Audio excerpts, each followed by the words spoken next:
umbrella under which we took the risk is published. And we are very honored to have you today joining in just to be part of this conversation. As we start the matter of the day today, allow me to read the first paragraph of the foreword of the book. By the way, the book is out. For those who may want a copy, the book is already out, yet to be launched, but already out there and available. You can make orders and find a copy for yourself. You can make an order and it will be delivered to you. So the book is already out. It looks beautiful, even just from a physical look. The look is not deceiving. The look is what looks really exactly like what is inside the book. So the book is out. If you want a copy, you can already make an order and we will have it delivered to you. So I wanted to read the first chapter of the foreword of the book, even as we delve into it. It says, risk-taking is a fundamental component of leadership and in the business world. It is also one of the key competencies that drive career progression and exceptional personal growth and success. However, studies show that women often exhibit lower levels of risk-taking behaviors compared to their male counterparts. That means that both male and female at least experience some risk-taking ventures, but for women, it seems to come in a special package. Today, we look at the theme, the value of risk-taking and why women should embrace it as a strategy for growth and success. And we are privileged to be with us one of the 13 co-authors of this book, Catherine Wanjagi. We ought to actually have had two of them on board, but due to some unavoidable circumstances, we are able to have Catherine alone. So Catherine is here with us today. Catherine, we are very honored to have you, and we are looking forward to a very interesting conversation with you today. Catherine, you may want to bring your video on so the audience can get to see you, to see the face behind the name. That is Catherine. And I'm loving your background. You're very welcome. So this afternoon, Catherine, we are very open to listen to your story about women and risk-taking. Before we delve into the matter of the day, please tell us something about yourself. Who is Catherine? Let me first start by saying thank you so much, Dottie, for this opportunity, for organizing this webinar today, ahead of the launch that will be happening on 30th of November. And yeah, I feel quite privileged to have, to be able to speak to this and engage this audience on this interesting topic. As you've heard, my name is Catherine Njeri Wanjagi, and maybe I can just, that's who I am, that's my name. Briefly to introduce myself, I wear many hats, but because we don't have all day, I'll just go directly to some of the important ones in relation to this topic for today, and say that Catherine is a daughter and a believer of Christ. I'm also a daughter to my parents, Mr. and Mrs. Mwangi. I'm a mother and a wife. I'm privileged to have my husband on the webinar. He's very supportive, and yeah, so thank you. And I know he'll be there also on the 30th, Gonzaga. I'm a mom of 3 children, and I work within the space of marketing and communication.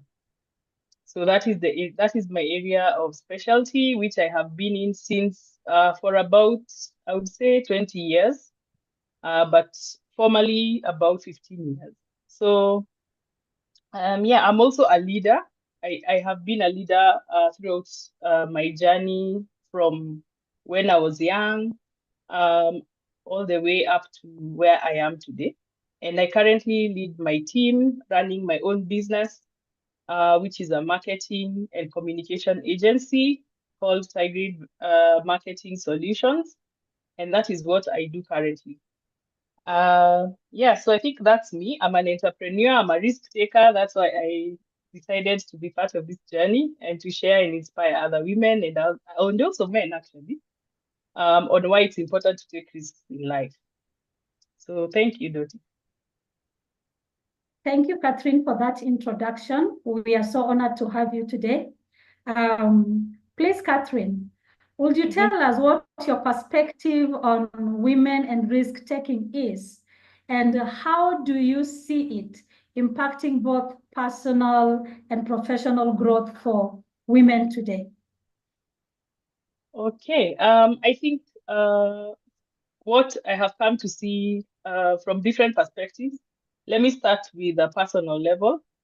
The community I come from, and I think the family I come from, is a family of women who are not afraid to take risks. But in terms of the society, when you are a risk taker as a lady, you are going against the grain. So women who decide to take risks, you have to be very decisive, number one. And also you have to be confident and believe in what you're doing. Otherwise, you can easily be discouraged. There's always the imposter syndrome that starts to creep in the moment you're faced with a decision that looks, risky or that looks out of the norm. But for me, I think I can say, fortunately, from my young age, my parents sort of really supported me and my siblings and really gave us a platform to explore and try out, different things and pursue our passions and interests without a lot of biases. They would give us, yes, my parents, especially my dad, would give us a lot of advice and encourage us to go out and try a lot of things. So for me, I didn't feel like being a girl and being young meant that I could not take risks. It was actually the opposite. And when I went out into the world, I had a lot of confidence and I've always had a lot of confidence in terms of what I can do and my capabilities. Another thing that I found in terms of risk taking and women is um, I think they go hand in hand with maybe someone's level of exposure and education. And I think it's very important that we get that exposure, because then your eyes are opened up and you realize the kind of potential and what is out there, and that some of these things you can only achieve them by taking a risk. Just by stepping out of your house, that in itself is a risk, because you don't even know whether you'll come back. But having that confidence and trust and believing in God, and having a very supportive, a good support system, which is the family, um, friends, neighbors, colleagues, partners, if it's in business, is always very helpful and has helped me to be able to leap from one stage to another, to grow, even while taking risks. Mm-hmm. Thank you, Catherine. Thank you for that response. We've had several sessions of this kind of discussion on this platform. And one of the things that has been really standing out is the need for calculated risk. I think I've had it so many times. But then, why should women be required to take calculated risk while men are required to take a bold risk?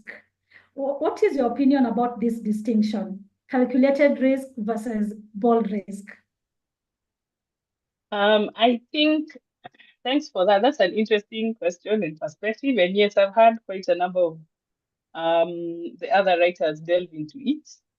What I would say is, I think by nature, or is it nurture, women are generally a bit more conservative and we think more long term.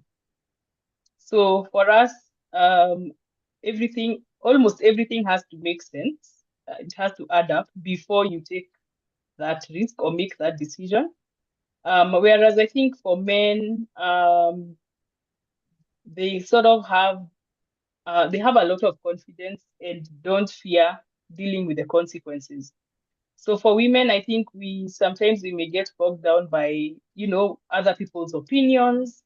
And you'll find that women, we are sort of put on a pedestal, that everyone is watching you more keenly than they are watching our male counterparts.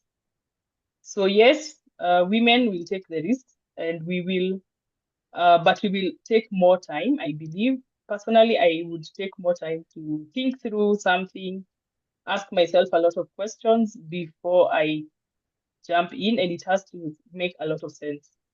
Whereas I feel that for men, they're more bold, they're more hungry, they are more daring, and they don't fear, they're ready to deal with whatever consequences come. But as a mother or a woman, you'd find yourself thinking, for example, if it's in a business, you would say, if I take this risk, what if, I lose my house? What if I lose, where would my children sleep?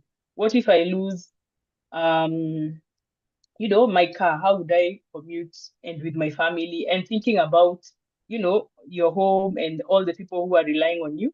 So women, I think we are more, and because we use both sides of the brain, we tend to ask ourselves so many questions and look at things from so many perspectives before we jump in or make that decision. So I think that's a distinct difference between women and men. But with time, I'm coming to see, and the trend is showing that women are also now becoming more bold.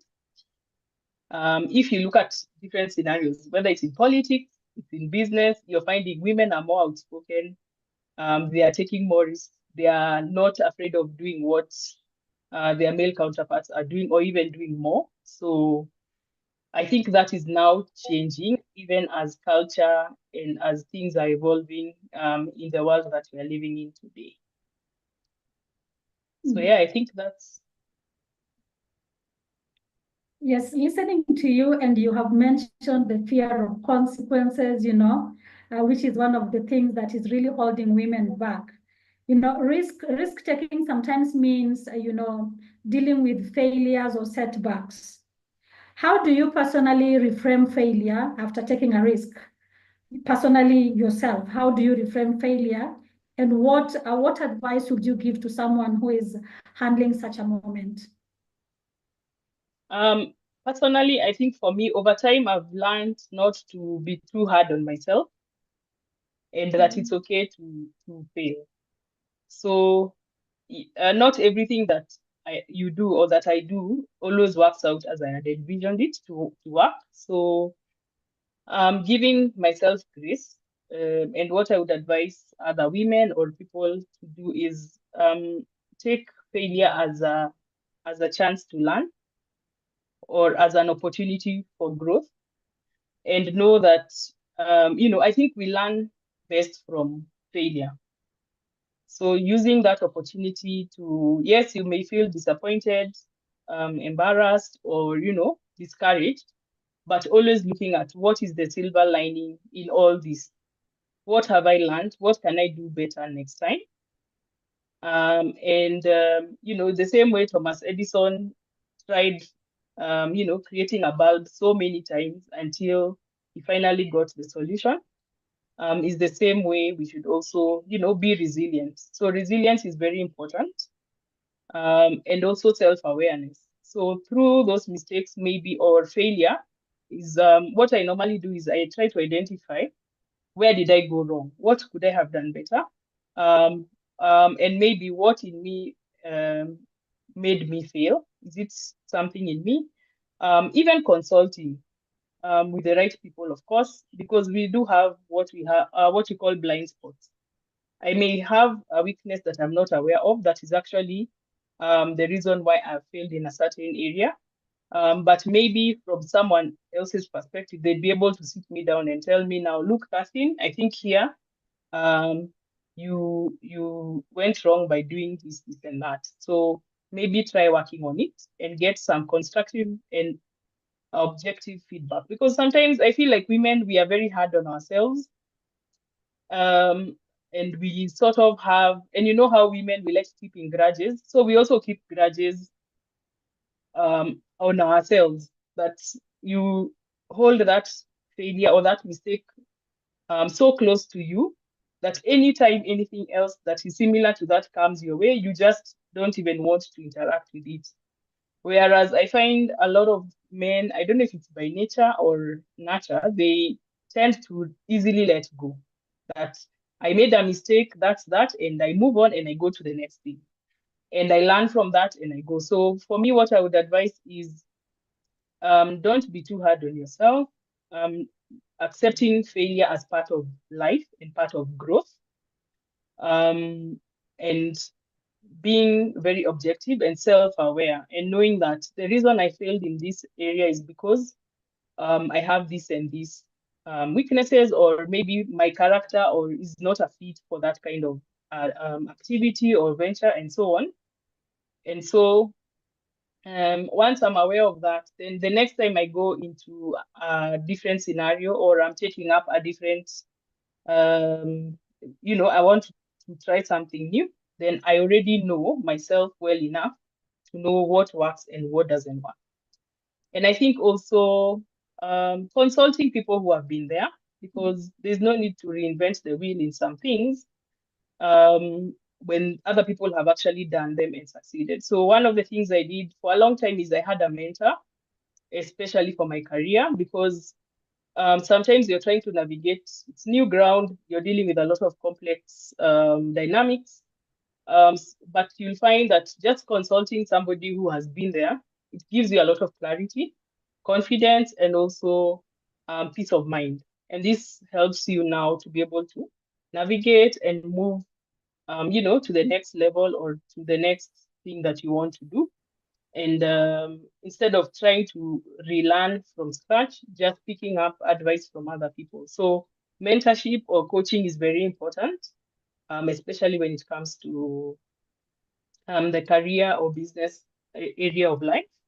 I think in regards to personal life, it's being open and speaking to people. Sometimes we think we have all the solutions, and it will surprise you that even the people who you don't think can give you a solution might be the ones who will give you all the a very good solution.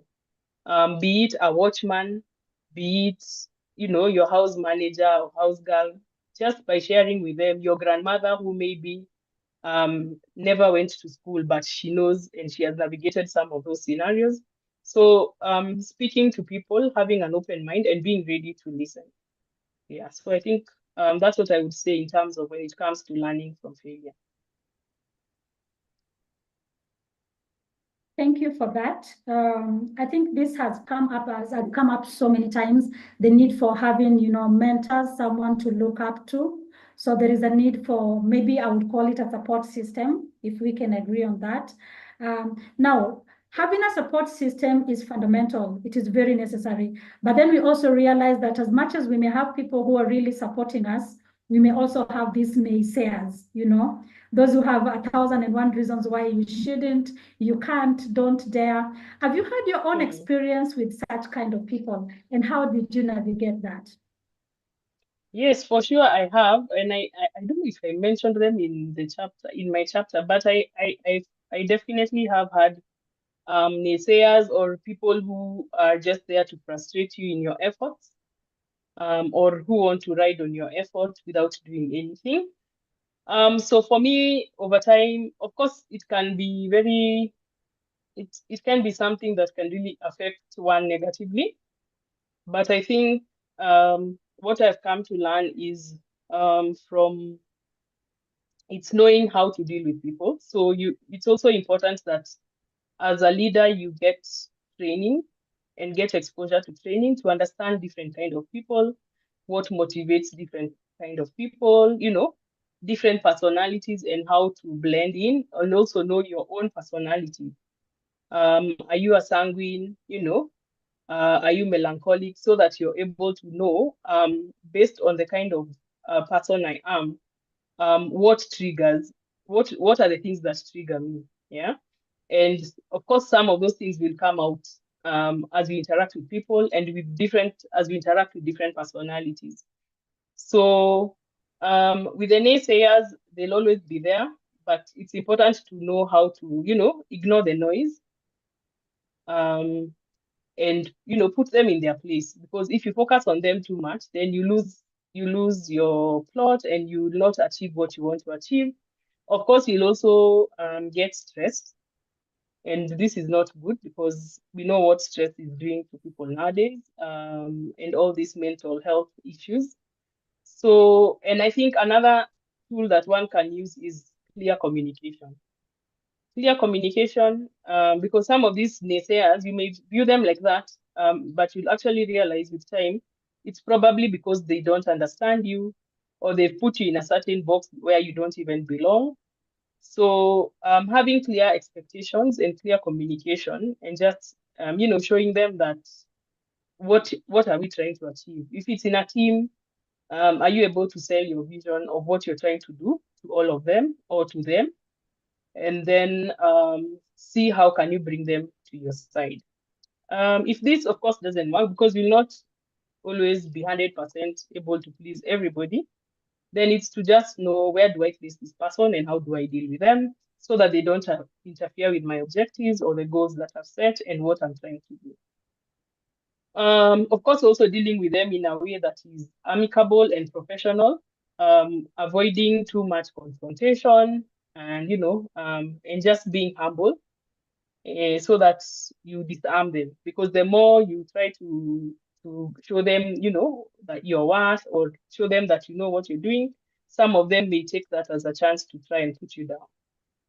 But the moment you're humble and you just, stick to your agenda, then you sort of disarm them, and now they have really nothing they can hold against you, or use to pursue you. And of course, at the end of the day, if that's not working, just get away from them and focus on what you need to do. We always laugh with my friend. She was not able to join. She's called Maggie. And we always say that you have to pick a struggle in life. There are so many things you're dealing with as a mother, as a wife, as someone in the office, as I don't know, you're a leader in your church, you're a leader in so many spaces, and all these areas present unique challenges. So you just need to pick your struggles and know, can I deal with this? Yes. Can I deal with this one? No. And you move on gracefully. Yeah. Choose your struggle. I love that. Powerful. Thank you. This webinar is brought to us by Zion Pearl Publishers. We are looking at the value of risk-taking and why women should embrace it as a strategy for success and growth. This is a theme tackled in the book, We Took the Risk, that is scheduled to be launched on the 30th of November at the Trademark Hotel. We have our registration details. If you want to be part of the launch, there's registration details on the chat. You can click on that link and enter your details, and then plan to be part of that beautiful experience on the 30th of November. We also have, if you need a copy, we have it here. This is the book. It's beautiful in appearance and beautiful in content. You can also just make an order. There is an order form available. Put on the chat, and we will have the book delivered to you. Should you want to get in touch with us, Zion Pearl Publishers, our contacts, our details are available on the chat. This recording is going live on YouTube. So if you want to share with your friends to join in, there's also a link that will allow you to watch it on YouTube and also to be part of our future kind of events. Thank you so much for joining us this afternoon. Our speaker or our guest of the day is none other than Catherine Wanjagi, and so far, so good. I'm loving the conversation. Thank you, Kathy, for being part of this conversation today. Now, Kathy, can you please tell us a pivotal risk that you took in your career or in your personal life that brought a complete shift? One key risk you took in your life as a person that brought a complete shift. How was it? That's a good one. I'm trying to think through different. I think I can highlight something around how my career started. And just as a way of information, I don't know if I mentioned it in the book actually, but when I introduced myself, I did mention that my career spans around marketing and communication. However, interestingly enough, I did not study marketing and communication in university. My first degree was in tourism and hospitality management, which I did in Kenyatta University. But I did, by the time as I was in university, I joined an organization called ISEC. And while there, I think I realized that I had a passion for something very different from tourism and hospitality, which was around, marketing, communication, corporate development, and business. So one of the risks that I'd say that really pivoted my career and my life is the fact that by the time I was done with university, the first role I applied for was a role in marketing. So I didn't have the credentials or the background in marketing or the work experience in marketing per se, but I applied for a role in marketing, which I successfully got because it was a very interesting recruitment. So we went steers and debonaires. I think they are no longer in the market, but I'm sure most of us, if you're a millennial, you did go to steers and debonaires for burgers and pizza. So they did announce for a role of an assistant marketing manager. And what they did is they went to the deans of all the universities. Is it all? Okay, all the major ones. I think they were 11 at the time. And they requested to have students nominated to take part in a competition, like an entrepreneurship challenge. So our school, they came and told us about this opportunity, which I applied for. And we had a 3-day, very intense entrepreneurship challenge where we were presented with different scenarios and they went on like that shortlisting. So from the first day, I think we were about 11. Half of the team went home. Then we went back the next day, 5 of us. Then from the 5, I think we ended up as 2 people. And eventually I got that role. So it was like a competition, but the award was the job. So I did get the job. Of course, all glory to God. And that's how my career officially began in marketing. And I did without the technical know-how of marketing and communication based on what I had done while in campus. I think I was able to successfully now begin my career in marketing, run some very successful campaigns for that organization. But what I felt for me and while I was there is I wanted more. I wanted to do more, than just sell fast food. And so I actually did take another risk still within my career, where I left that job and went to Rwanda on an internship, a paid internship, still within the area of communication. So I think on that basis, and that is what I think affirmed to me that, my career and my line of my passion in my career and where I thrive the most is in the space of marketing and communication. So I did not allow what I had studied limit me in terms of what I can do and where I can work. I actually, went for it and decided that, what's the worst that can happen? And just winning the competition and getting the job, for me, I was also a bit in shock, but positive shock, and I was quite happy. And since then, I think I have been able to grow and evolve within the space that I am very passionate about, whether it's in employment or in business. Yeah, so I would say that would be one very key pivotal moment or risk that I took that had some good rewards, which up to this day I still enjoy.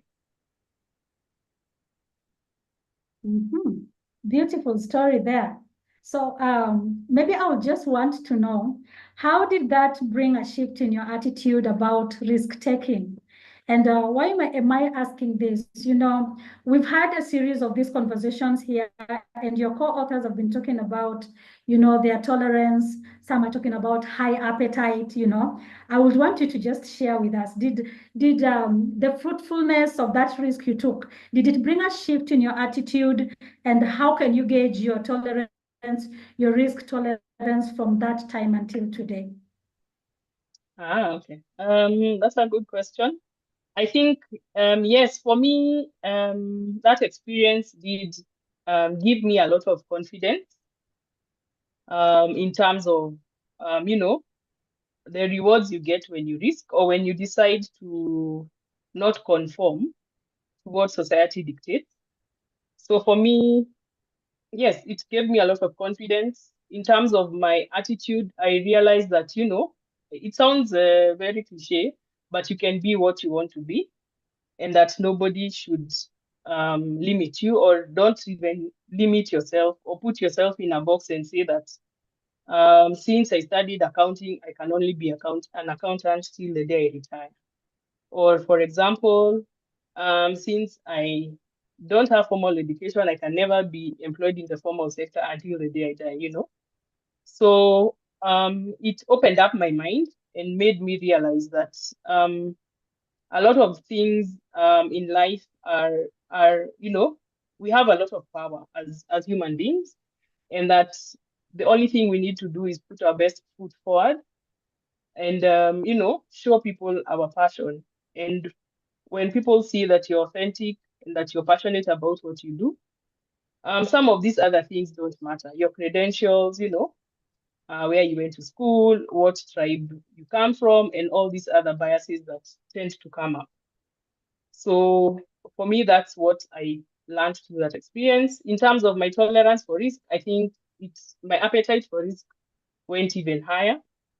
I think people who are really wondering how can you leave a permanent job to go to an internship in a foreign country. But for me, I knew what I wanted to get out of it, a different cultural experience, you know, and just to get to learn to work in a more diverse in different environments and, you know, test my skills. I think it's in a new environment where we really get tested and when we are out of our comfort zone. So for me, because of that, I'm not afraid of stepping into rooms that I think I don't belong or people think you don't belong. I'm always happy to, you know, try out things and face different solutions and look for ideas. And because in the career of marketing and communication, it's all about creativity and trying to, you know, trying to explore and push the needle further and further. So for me, that's what I got from that experience. I think Dottie has left the group, the webinar.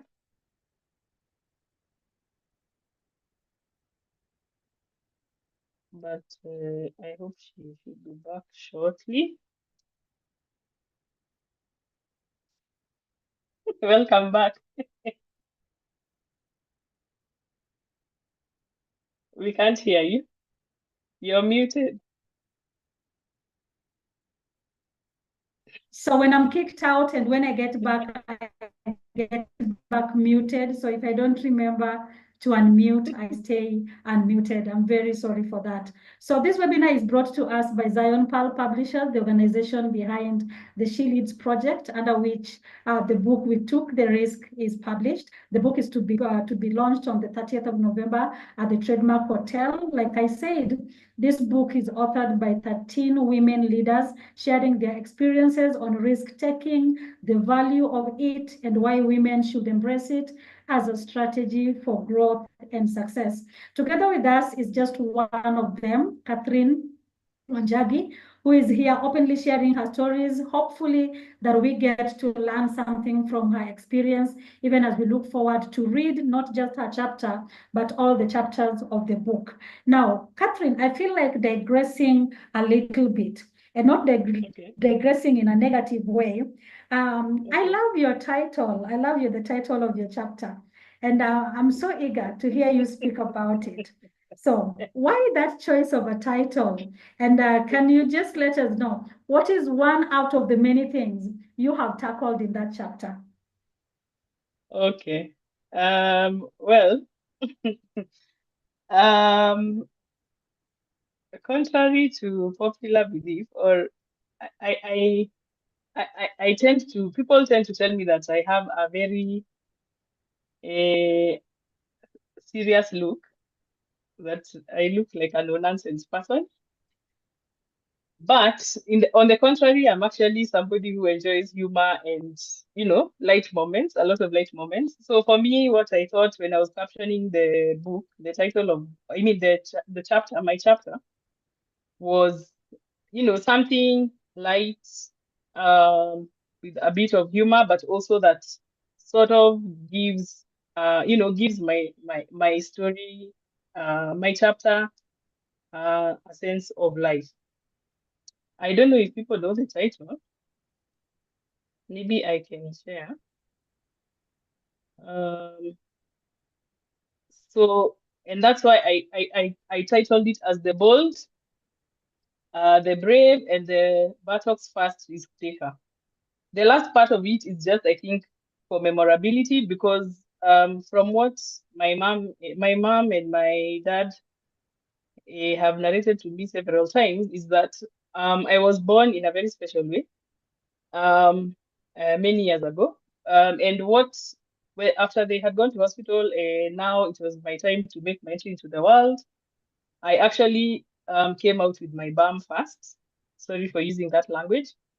And for them, this was a shock. So things didn't go as they wanted. And in the end, my mother ended up having a cesarean section, just to ensure that I came out very well. And I think I was a very healthy child. I think I was the biggest of all my siblings at birth. In terms of being bold and brave, I think I'm somebody who, I don't fear speaking my mind, and I don't fear, and I think I'm also a brave person.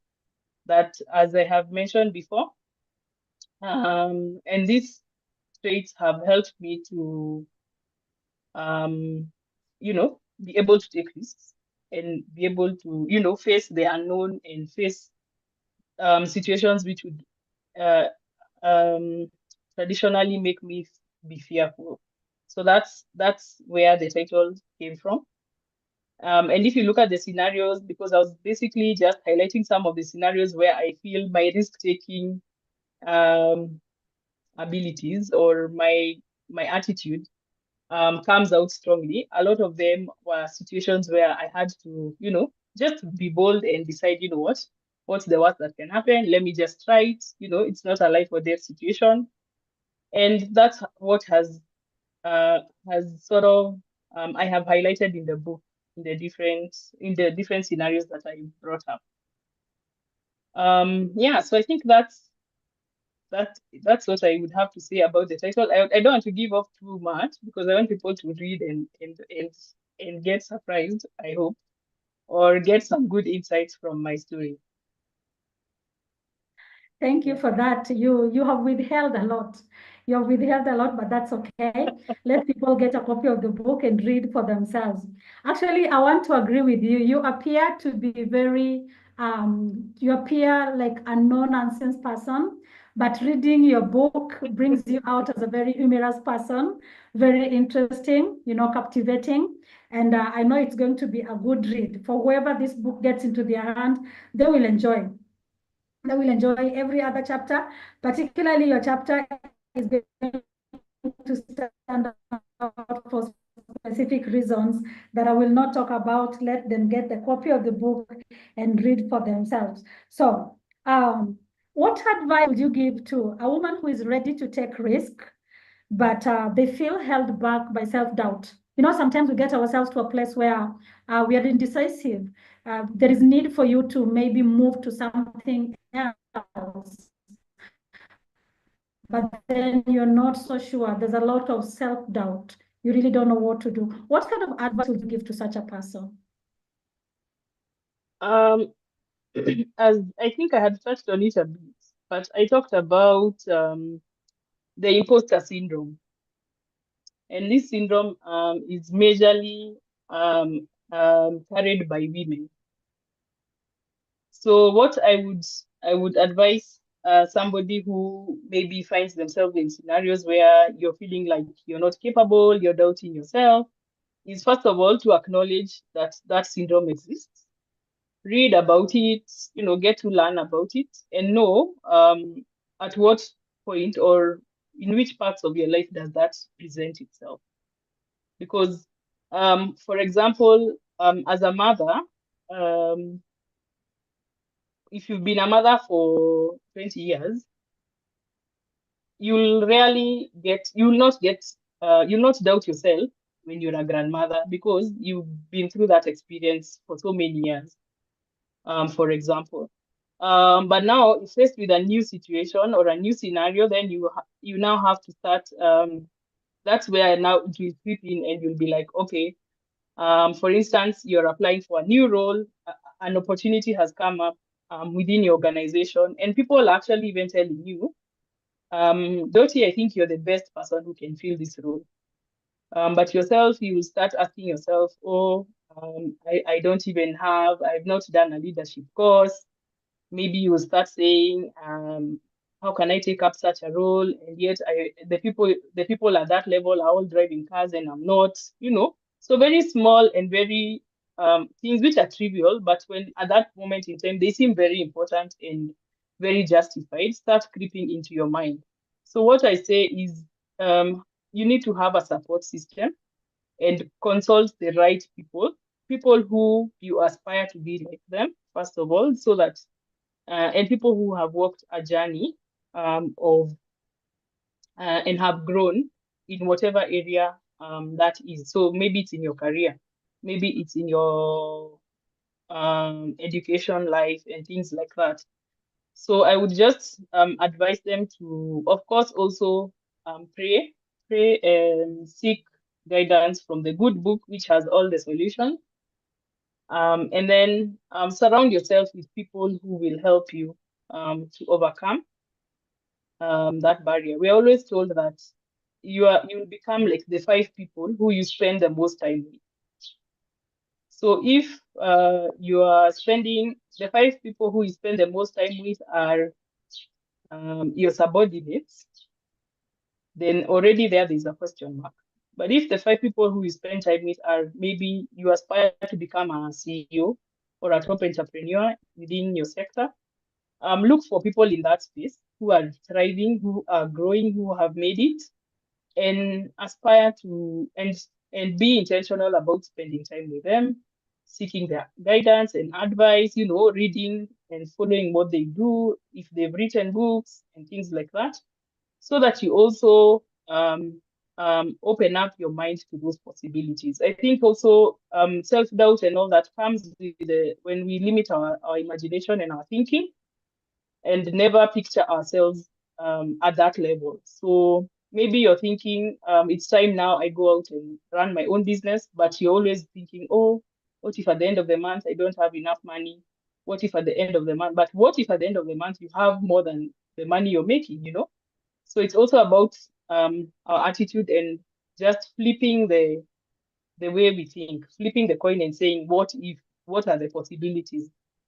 Because self-doubt comes in when you look at what is not possible, or when you focus too much on the challenges and maybe the setbacks that you may get if you make a certain decision or take a certain step. So having a very positive attitude, um, being in the right circles, consulting the right people, I would say having a lot of faith. So be grounded in your faith, knowing that, we serve a God who is, he provides for everything and he owns everything anyway. So if you're serving him, it's like if your father is the king, you'll never be scared as a princess, knowing that, my father owns all this land. No matter what I do or where I go, I know I can always come back to him and I'm safe. And having that faith and that belief, it will always take us very far. And as I said again, self-awareness, knowing yourself, and always, push your boundaries and doing your best, giving whatever you do your best. Even if you fail, be ready for that, to learn from that failure and to grow. So we embrace failure, and also, go forward with a very positive attitude, um, and strong faith and belief that whatever we do, as long as, it makes sense, it's legal, not illegal, then we are able to, we are now overcoming that self-doubt and imposter syndrome that tends to make us, or a lot of people, feel discouraged. And whatever it is, it will always come to pass. One of the things I always do is I ask myself, in the next 5 years, will this thing really matter? If it won't matter, then yeah, just, brave it and move forward. Yeah. Wow, powerful. Thank you for that. At this point, I want to open the floor for any questions from the audience. There is something you want Catherine to attend to, please post it in the chat. As she has been talking, you have picked something that probably you need her to clarify. You can post it in the chat. You have a statement you want to make about this commendable job that she has done together with 12 women. You can post it in the chat. So feel free to post something in the chat, a question, a concern or anything, and it will be attended to. Thank you, Catherine. We are so glad to have you today, and thank you for so easily, comfortably, with joy, sharing with us some of your experiences, which are a great lesson to us. I know we are looking forward to the launch, and we are coming there. We will be ordering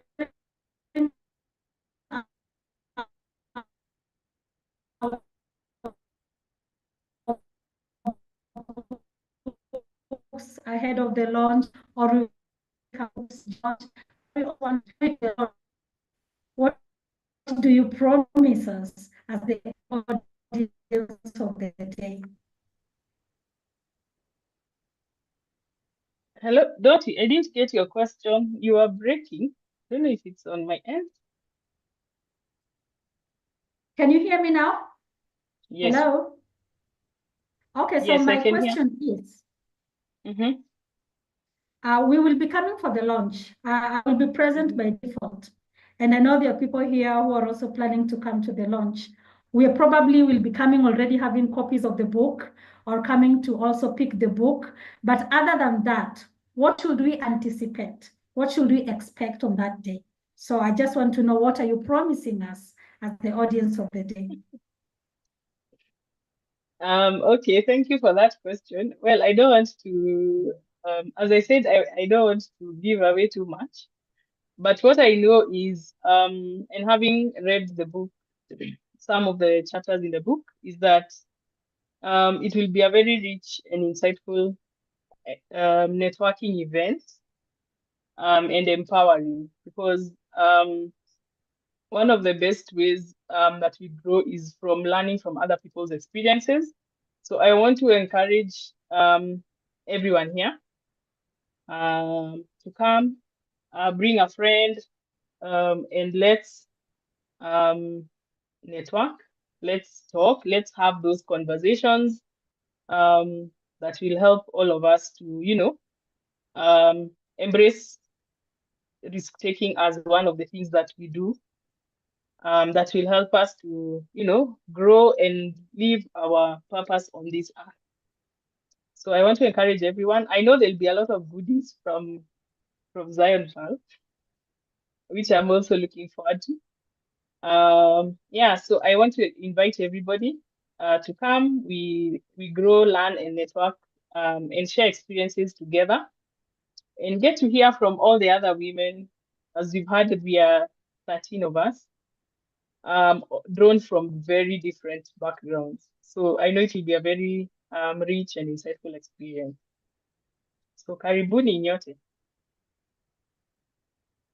Thank you. Thank you for the invite. I know some of us here will be present there on that day, and we are coming to celebrate you together with your co-authors. Now, as we draw the curtains of this conversation, what will be your parting shot? Would you please give us a final remark? Wow. Okay. Let me see. My parting shot is um if you had asked me at the beginning of this year, what is the one thing I've never done that I will do in 2024? For sure, being published in a book would have been number 25. Like it would not have featured anywhere in top 10. But God works in mysterious ways and he knows the desires of our hearts. So when Doso approached me to be part of this project, um, I think I was in awe. I was, what is the word? I was so elated. I was so excited. I had a bit of mixed feelings. In fact, I kept quiet about it for some days. I didn't tell anybody until we had the call with him because he initially just wrote to me and a message on LinkedIn. So that's the power of social media and networking. And then we had the call, and when he told me about it, I was like almost having self-doubt, which we have talked so much about, and wondering, wow, I mean, there are like 5,000 women super leaders in Nairobi, and he just ended up, approaching me. So for sure, I can say as a parting shot that life is very interesting, and I'm so honored to be able to share my story briefly. Not It's not the whole book, but briefly, and I hope to inspire each and every person here, and even beyond. And having my story documented, it means it will live on, it will live beyond me. And that is something that I feel is a blessing, and I hope will be a blessing to many other people. Um, because one of the things that I know is that life is a journey of self-discovery. And even through writing this book, I also discovered other things about myself. And I consulted a few people who told me, yeah, you don't remember you did this, and that. And I'm like, oh, yeah, wow. And I would take down all those things and remind myself. So it's been a journey of reminiscing, a journey of looking back and even looking forward and asking myself, what is my God-given purpose? How am I changing the world?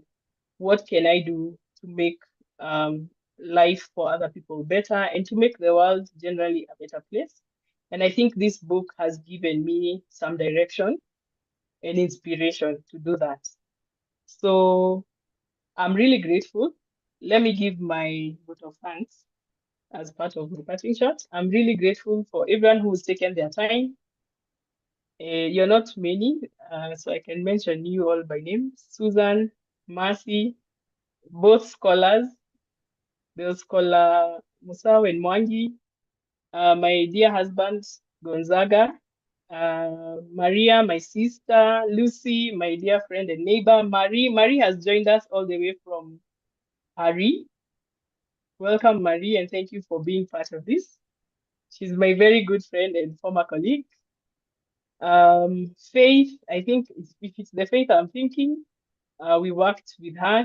I supervised her some years back. And thank you for joining. There was Rose Wali. I think she's dropped off the call. There's my dear brother in our last born. I think maybe I've mentioned him in the book. He's called Kanyanja. Thank you for joining.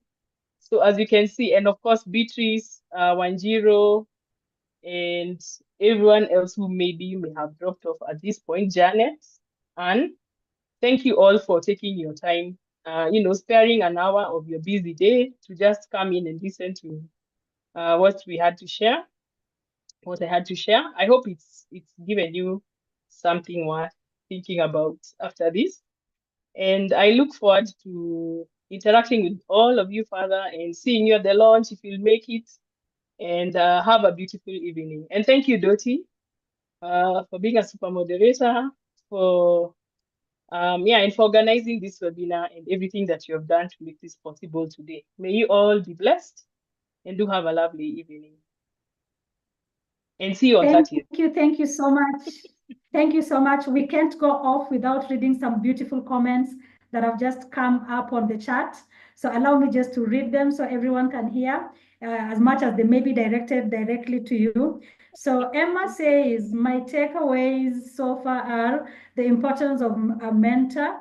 Number two, clear communication and confidence is key, especially in times when the odds seem to be against you. Number three, know your personality. It will help you to deal with people. Number four, have a support system. Having a support system is key as it gives encouragement. And she proceeds to say, thank you so much, Catherine Wanjagi. And congratulations, newest published author in town. Rose Wally says, such an inspiring experience. Thank you for sharing, Kate. And Mary Rasendra, I hope I pronounced it right, says, you really